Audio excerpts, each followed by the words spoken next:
Hey guys, Jeremy and Grayson here again today from Kitchen Dad. It's been a while since we made a video. Today we're going to do something different. Instead of a recipe, I was able to get my hands on a meter thermometer probe. I actually bought one of these for a restaurant. My family owns 2 restaurants and it wasn't quite strong enough, so I got their meter block, which is actually, if you want to take it to the next step up, it's a really awesome tool. But after doing my research, this is truly the only one that does not have any wires. It connects to your phone via Bluetooth. If you have the block, it connects to the block via Bluetooth, and then the block connects to your Wi-Fi network, so you can literally be on the other side of the house, or in our case, on the other side of the restaurant, and get notifications. It's got a neat app that you download to use it. So I'm going to just show you. It comes in a nice little box. It's pretty simple. It comes with a little instruction card, but it's basically just a wood block, and the probe fits inside of it. The block is actually a charging station. In the back there's a battery, and it's got magnets so the cover stays on there. And there's a little LED light that shows you that you still have battery. So yeah, you just take it out, connect it to your app, stick it in your meat, and let it do its thing. So now I'm going to try to get a close-up of the app so you can see it, and then we'll stick it in some salmon that I have ready for tonight, and we'll see how it works. Yep. Alright, so I'm going to try to show you the app. You can see mine's got a bunch of probes that are already connected to it because, like I said, I have 2 blocks. But up in this corner there's a little cloud. If you have the block, you can connect to the meter cloud, so you'll still actually get notifications. I still get notifications when I'm not even at the restaurant, which is pretty cool. So if you're connecting a new device, you just hit these 3 dots, the menu button, and add device. And after a few seconds, it should pop up under devices found.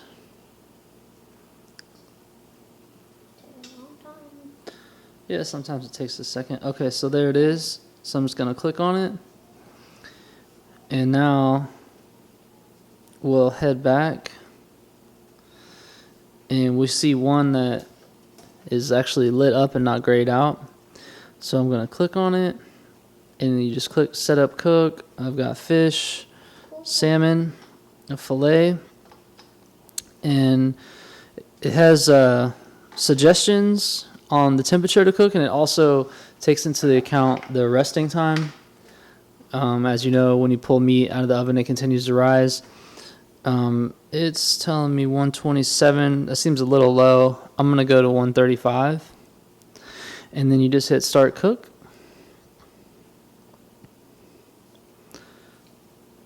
And if you got your phone muted, it's going to tell you that your phone's on mute. So we've set up the cook, and now we want to put the probe into the meat. There's a little notch on the probe. It's kind of hard to see in the video, but you want to make sure that you put it in at least to that notch, so you, otherwise the inside can get too hot and it can damage it. But you don't want to stick it all the way in so that the black is covered, because this is going to actually monitor the ambient temperature in whatever you're cooking in the oven or smoker. You also want to put it in the thickest part of the meat. Sometimes we've had false readings because we put it in a thinner part, so you'll be able to see when you pull it out if it doesn't look done. The other thing to think about is you can see all these pieces of salmon are different sizes. So if you don't want these smaller ones to overcook, you probably want to put it in those first and then move it to another piece. But it shouldn't be that much of a difference with this. With these cuts of salmon, so I'm just going to stick it in one of these fat ones over here. And you just want to try to get it right in the middle, just like that. And then Grayson is going to pop this in the oven for us. Okay.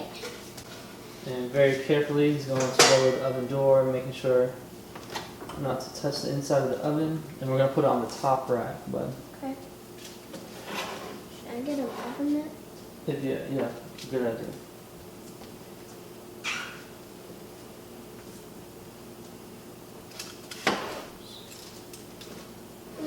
I should get one more.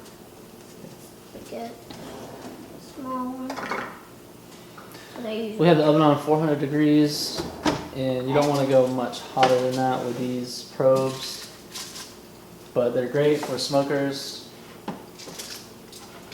Let me help you out. Yeah, you should do it. Maybe next time. Yeah. Alright, so we're gonna throw that in there and let it sit until it's done. We'll wait for our meter to go off. Alright, as you can see, we've got the probe in there, and the app is starting to do its thing. It's showing you the internal temperature, our target, and the ambient temperature. The ambient temperature, sometimes it takes about 5 or 10 minutes to get up to the true temperature, and at that point you should see the estimated cook time pop up. Right now it's about 220. It's been in there for a couple minutes. So I'll wait about 5 minutes and then pop this back on so you can see how it estimates the cooking time. Alright, so now you can see the ambient temperature is still climbing, but it's a little over 300 right now. And it's saying that's going to take 13 minutes, which seems about right. You know, these little small salmon fillets don't take long at 400. And as you can see, as the temperature rises, this time is going to continue to drop. So I'm going to let it go until the alarm comes off, and we'll pop back in here. Alright, I just wanted to pop back in here real quick. I just wanted a quick note. The time remaining isn't always super accurate. It just turned to 3, but it was stuck at about 4 minutes for like 10 minutes, and I imagine it's going to take it more than 3 minutes to go from 114 to 135. So don't always trust that, but you can trust the temperatures, as we've tested those with ice baths and cross-checked with other thermometers as well. All right. My alarm just went off at 1:30 because it takes into account of the ambient heat, so it knows that when it rests, it's gonna continue to rise. So when that alarm goes off, you can touch this, and it's gonna give you a 2-minute resting timer. But let's take the fish out, and as you can see, we have some nice looking fillets. I cut them nice and thin so they didn't take too long. One thing to be careful of is don't try to grab that with a bare hand. I've done it before. It is hot. It's just as hot as the pan, so make sure you use a glove or let it cool off for a little while before you pull that out. You do it. No, you do it. You do it. Alright guys, well that's the meter probe thermometer. Like I said, it's pretty easy. Hopefully you're able to follow those instructions. We're going to enjoy our salmon, and we thank you for stopping by. Don't forget to subscribe and give us a thumbs up in the comments below. See you next time. See you later.